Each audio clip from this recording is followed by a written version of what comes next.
Bismillahirrahmanirrahim. Assalamualaikum warahmatullahi wabarakatuh. Di video kali ini, admin kembali berbagi informasi buat rekan-rekan semua terkait dengan perpanjangan waktu seleksi P3K di tahap 2. Nah, yang mana kita ketahui bahwa seharusnya sudah berakhir kemarin pada tanggal 15, teman-teman ya. Nah, alhamdulillah ada perpanjangan. Tujuannya sangat jelas bahwa untuk menyelesaikan atau memberikan kesempatan bagi rekan-rekan yang tidak mendapatkan formasi. Itu tujuannya, teman-teman ya. Agar rekan-rekan yang tidak mendapatkan formasi bisa dapat formasi. Pastinya memunculkan pertanyaan, bagaimana Min? Kalau misalnya kualifikasi pendidikannya tidak ada yang linear dengan formasi yang tersedia di tahap 2. Nah, tenang saja rekan-rekan ya.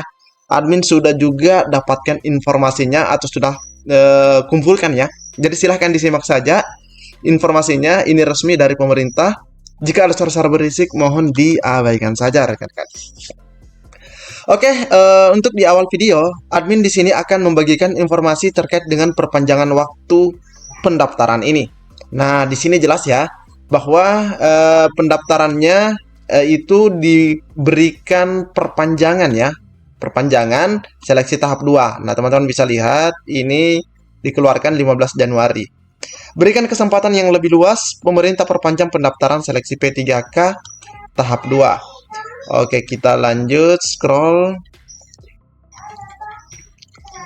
Oke. Pemerintah melalui BKN memberikan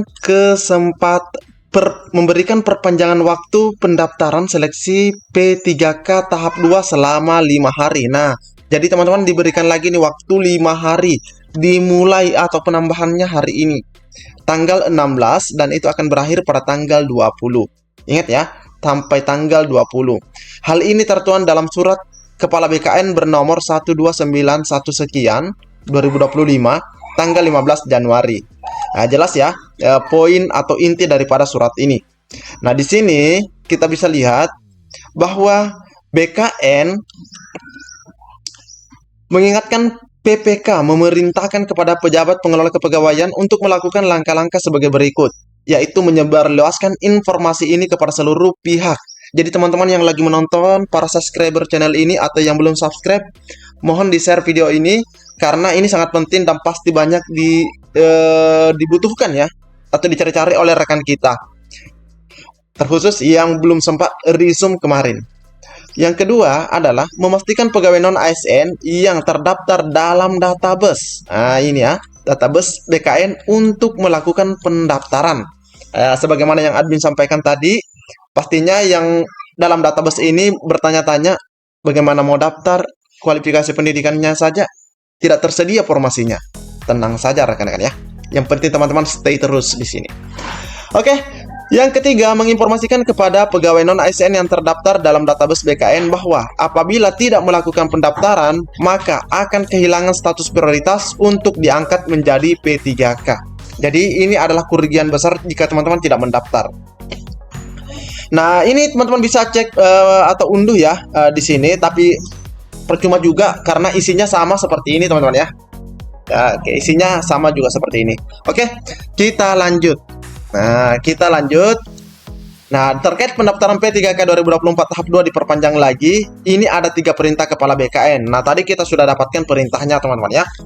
Namun, di sini admin akan menyampaikan bahwa pemerintah melalui BKN memberikan kesempatan ini untuk mengikuti seleksi P3K tahap 2 selama 5 hari. Teman-teman ya.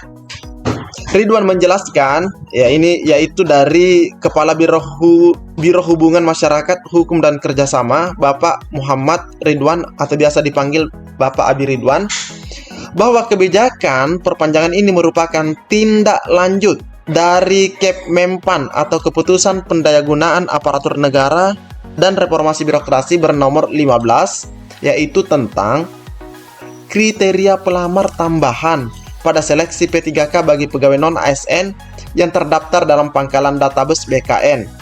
Karena kenapa teman-teman, sedikit admin jelaskan dulu. Di sebelumnya itu bahwa hanya ada 3 kriteria yang bisa ikut ya di tahap 2 setelah mereka tidak ikut di tahap 1. Nah, ternyata ada penambahan, itu salah satunya. Penambahan itu Jadi harus tahu juga bahwa mereka bisa ikut di tahap 2. Oke, kita lanjut lagi. Jadi itu ada di Kepmenpan nomor 15. Admin juga sudah bahas di video sebelumnya. Selanjutnya, bahwa terus ada juga terkait dengan mekanisme pengolahan nilai hasil pengadaan P3K tahun anggaran 2024. Terus keputusan Menpan RB nomor 16. Nah, ini video terbaru yang admin upload.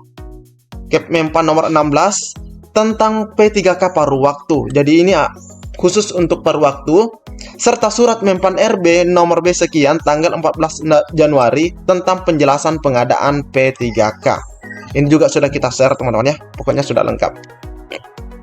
Nah, di sini kriteria pelamar diketahui Kepmenpan nomor 15 tahun 2025 tentang kriteria pelamar tambahan pada seleksi pegawai non ASN yang terdaftar dalam pangkalan database BKN dan mekanisme pengolahan nilai hasil pengadaan P3K tahun anggaran 2024 ditekan Menpan RB Rini Widiantini pada 13 Januari.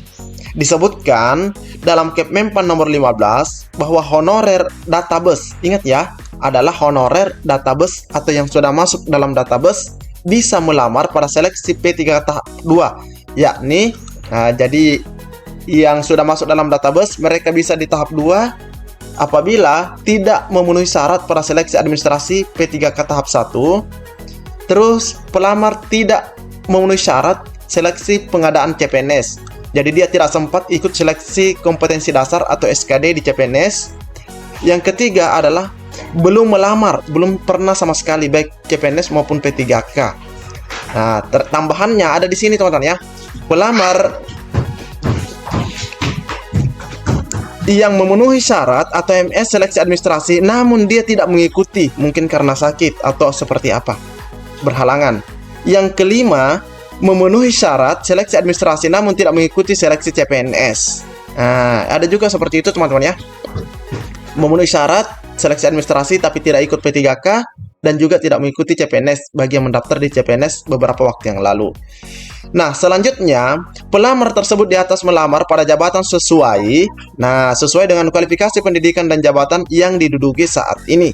Nah, pastinya memunculkan pertanyaan, bagaimana jika formasi tidak tersedia sesuai kualifikasi? Nah, kita bisa melihat secara lengkap melalui Kepmenpan yang sudah di-share sebelumnya. Kalau misalnya ada yang tidak sesuai dengan kualifikasi pendidikannya, oke, kita lihat dulu di sini.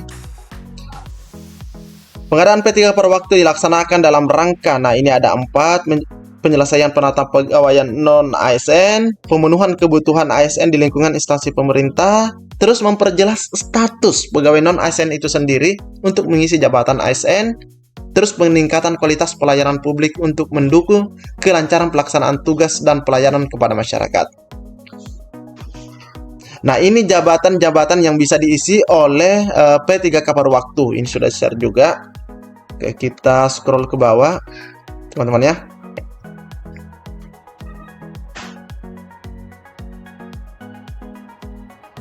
Oke, kita lihat.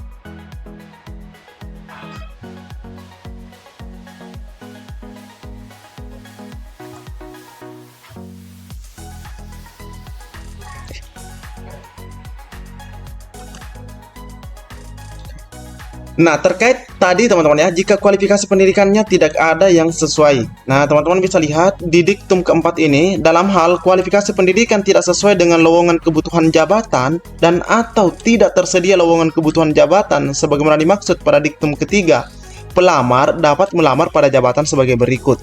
Nah, jabatan yang teman-teman bisa ambil jika tidak sesuai kualifikasi pendidikannya, bisa pengelola umum operasional, bisa operator layanan operasional, bisa pengelola layanan operasional, atau penata layanan operasional. Anggaplah teman-teman itu misalnya S1 keperawatan, ternyata di tahap 2 di instansinya tidak ada yang dibuka. Terus di instansi lain juga tidak ada, contohnya ya, seperti itu. Nah, maka teman-teman bisa memilih dari 4 yang tersedia di sini. Begitu juga guru. Oke, semoga bisa dipahami. Cukup